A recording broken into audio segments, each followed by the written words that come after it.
En 2006 sortait sur les écrans Da Vinci Code, film de Ron Howard avec Tom Hanks et Audrey Tautou. Si pour la comédienne française, une telle production était du pain béni, pour l'acteur américain, le tournage relevait plus d'une nécessité que d'une. Aux yeux d'un grand nombre de fans de Tom Hanks, la biographie de l'acteur de 65 ans est irréprochable. Il faut dire que l'Américain a tourné pour et avec les plus grands de l'industrie d'Hollywood, de Forrest Gump et Seul au monde de Robert Zemeckis, en passant par Il faut sauver le soldat Ryan et Arrête-moi si tu peux de Steven Spielberg, La ligne verte de Frank Darabont ou prochainement Elvis de Baz Luhrmann, présenté au Festival de Cannes. Tom Hanks a toujours fait les bons choix. Enfin presque selon lui. Dans une interview accordée au New York Times pour la sortie du biopic de The King, Tom Hanks a révélé qu'il n'était pas spécialement fier de tous les longs métrages auxquels il avait pris part. Si est notamment le cas de la franchise Da Vinci Code, adaptation des romans de Dan Brown. Mon Dieu, comme c'était une entreprise commerciale. Oui, ses suites avec Robert Landon,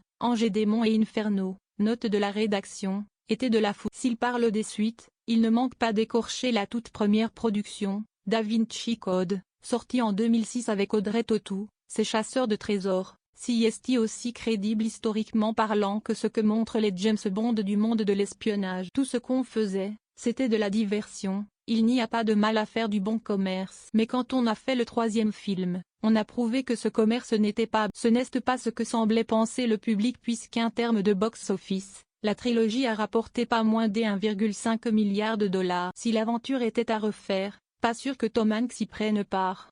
Il garde néanmoins des souvenirs impérissables du tournage, comme celui du jour de son anniversaire dans l'enceinte du Louvre. J'ai fêté l'un de mes anniversaires sur le plateau, on tournait au Louvre cette nuit-là, précise-t-il, indiquant qu'il avait eu droit à un gâteau dans le grand salon du musée et qu'il s'était retrouvé en caleçon devant Mona Lisa. Si pas